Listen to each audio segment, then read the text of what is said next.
السلام علیکم جی ناظرین، میں شاہنواز عباسی اور آپ دیکھ رہے ہیں نگری لورا نیوز۔ ناظرین، اس وقت ہم ہمکار فاؤنڈیشن لورا کے آفس میں ہم موجود ہیں۔ ہمارے ساتھ موجود ہیں ہمکار فاؤنڈیشن تحصیل لورا کے چیئرمین وہاب ربانی صاحب۔ ہمکار فاؤنڈیشن تحصیل لورا جو ہر سال شجرکاری مہم کا آغاز کرتی ہے، اور گزشتہ سال ہمکار فاؤنڈیشن تحصیل لورا نے جو ہے وہ لیمن کا سال منایا تھا، اور اس سال وہ اخروٹ کا سال منانے جا رہی ہے۔ اسی سلسلے میں آج ہمارے ساتھ موجود ہیں ہمکار فاؤنڈیشن تحصیل لورا کے چیئرمین جناب وہاب رحمانی صاحب۔ ان سے گفتگو کرتے ہیں اور ان سے پوچھتے ہیں کہ یہ ہر سال صرف ایک پودے کا سیزن مناتی ہے، اس سال انہوں نے اخروٹ کا سیزن کیوں منایا ہے؟ اعوذ باللہ من الشیطان الرجیم، بسم اللہ الرحمن الرحیم۔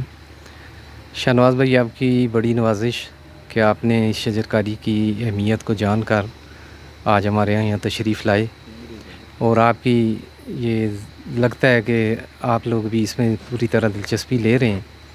اصل میں ہمکار فاؤنڈیشن تو 5-6 سال سے شجرکاری کی مہم کر رہی ہے، اور اس دفعہ ہم لوگ اخروٹ کا سال منا رہے ہیں۔ ہماری کوشش یہ ہوتی ہے کہ ہر سال 1-2 پودوں کے اوپر فوکس کیا جائے، تاکہ لوگ پوری طرح اس پہ توجہ دیں، اور رفتہ رفتہ ہم لوگ ہر سال نئے پودوں کا اضافہ کرتے جائیں۔ تو پچھلے سالوں میں ہم لوگوں نے ایک دفعہ آلو بخارا اور خوبانی کا سال منایا۔ پچھلا سال جو تھا ہمارا لیمن کا تھا، اس میں بھی ہزاروں کے حساب سے ہم نے پودے تقسیم کیے، اور اس دفعہ اخروٹ کا سال منا رہے ہیں۔ اخروٹ کا اصل میں اس لیے کر رہے ہیں کہ اخروٹ ہمارے علاقے کا ایک روایتی پودا ہے۔ جیسا کہ سارے لوگ جانتے ہیں کہ ہمارے یہاں ہمارے آباء و اجداد نے اس پودے کو زیادہ لگاتے تھے، اور پھر خوب اس سے پھل بھی ہمیں میسر آتا ہے۔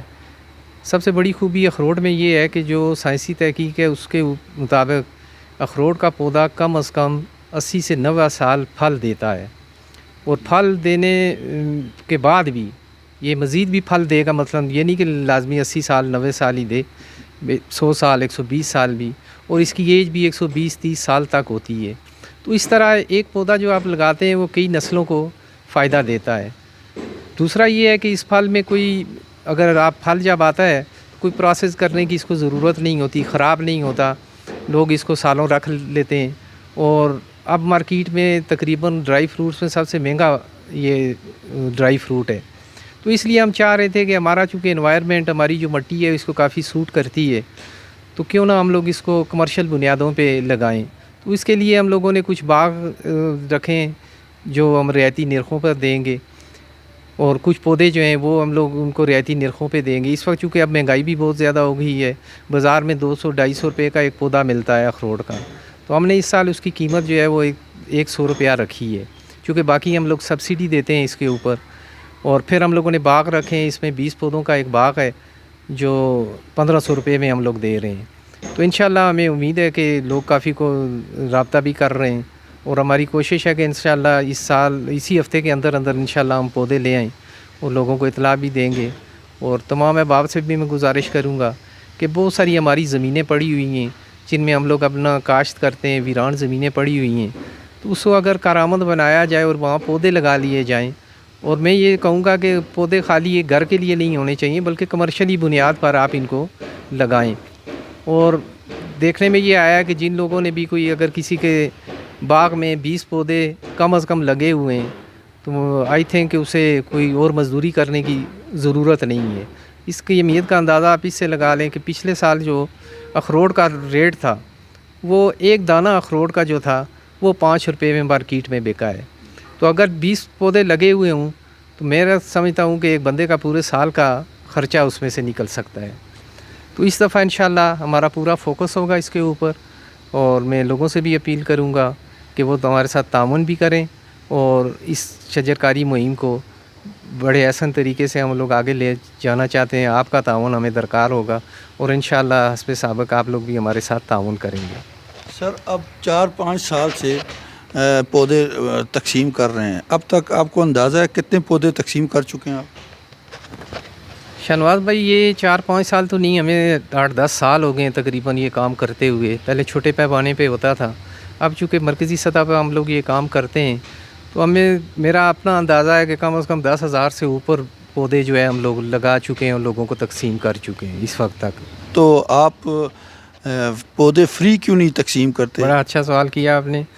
اصل میں شہنواز بھائی مسئلہ یہ ہے کہ پہلی بات تو یہ ہے گو کہ ہمارا یہ ایک ٹرسٹ ہے, تو یوں سمجھ لیں ایک فیملی ٹرسٹ ہے, اس کو ہم لوگ چلا رہے ہیں. ایک تو پہلی بات یہ ہے کہ اپنے بڑے ہمارے پاس وسائل نہیں ہیں کہ ہم لوگ فری آف کاسٹ دے دیں, لیکن اگر وسائل ہوں بھی تو میں اس چیز کے فیور میں نہیں ہوں کہ کوئی چیز فری دی جائے. اصل میں کافی تجربہ ہوا ہے ہم کار کا کام کرتے ہوئے 4-5 سال سے. جو چیز بھی فری دی جاتی ہے اس کی کوئی اہمیت نہیں ہوتی. کتنے لوگوں کو میں نے پودے فری دیے ہزاروں کے حساب سے, لیکن ان کے پاس ان کی وہ قدر و قیمت اس طرح نہیں ہوتی. بس جا کر لگا دیتے ہیں, نہ اس کی دیکھ بھال کرتے ہیں, نہ اس کو پانی دیتے ہیں.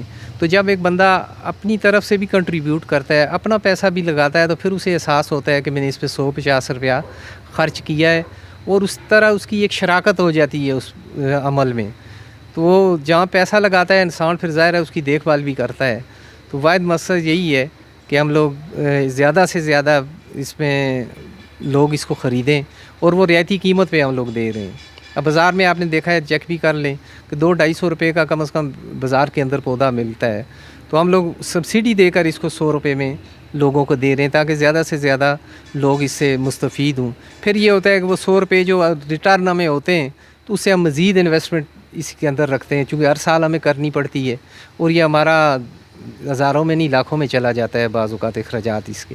تو یہ اس کا ایک مقصد ہے کہ لوگوں کے اندر ایک اویئرنیس بھی پیدا ہو اور احساس ذمہ داری بھی پیدا ہو.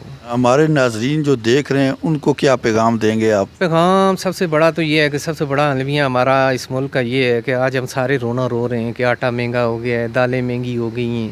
اب مہنگا ہونے کی ایک وجہ بھی ہے کہ ہم لوگوں نے کاشت کرنا چھوڑ دی ہے. پہلے یہی ہمارے علاقے تھے, یہاں کم از کم زیادہ اگر نہیں تھا تو گندم کئی لوگ سال بھر کا اپنا اناج پیدا کر لیتے تھے.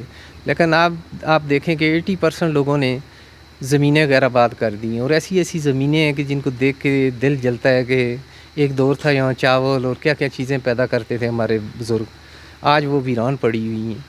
تو میں سب سے گزارش کروں گا کہ اگر چلو آپ اتنا جدوجہد نہیں کر سکتے تو کم از کم ان زمینوں میں کوئی کرامت پودے لگا دیں, فروٹ والے پودے لگا دیں, ان کو کمرشل بنیاد پہ آگے آپ کریں. اب اس میں کوئی وہ برائی کی بات نہیں ہے. جب ایک آدمی ہمارا یہاں سے باہر جاتا ہے یا آگے پیچھے جا کے مزدوری کرتا ہے, دن رات محنت کرتا ہے وہاں جا کر, تب جا کر اسے کچھ حاصل ہوتا ہے. لیکن اگر اپنی زمینوں کے ساتھ ہم پیار کرنا شروع کر دیں, ان کو بنانا سنوارنا شروع کر دیں, تو میں نہیں سمجھتا آج بلکہ جدید طریقے آ گئے ہیں, زراعت کی جدید چیزیں آ گئی ہیں جو بہت زیادہ پروفیٹیبل ہیں. جیسے جس طرح میں نے آپ کو بتایا کہ 20 پودے آپ لگا دیں, 4 سال کا عمل ہے سارا. ایک سال آپ نے اس کی نگرانی کرنی ہے, اس کے بعد پودا بڑا ہو جاتا ہے, وہ بکری جانور کے پہنچ سے بھی دور ہو جاتی ہے پودا جو ہوتا ہے. تو اس طرح اگر کسی بندے کے پاس لگ جائے تو 4-5 سال کے بعد اسے ایک معقول انکم آنا شروع ہو جائے گی. اور بہت سارے پودے ہیں, زیتون ہے, خوبانی ہے, ساری چیزیں ہیں, ان کو ہم کمرشلی بنیاد پہ کریں. اگر کسی جگہ ہے بھی کہ لوگوں کو میں نے دیکھا ہے کہ پھل فروٹ اگر ہوتا ہے تو ویسے ضائع ہوتا رہتا ہے, اتنا نہیں کرتے کہ اس کو مارکیٹ میں لے کر آئیں.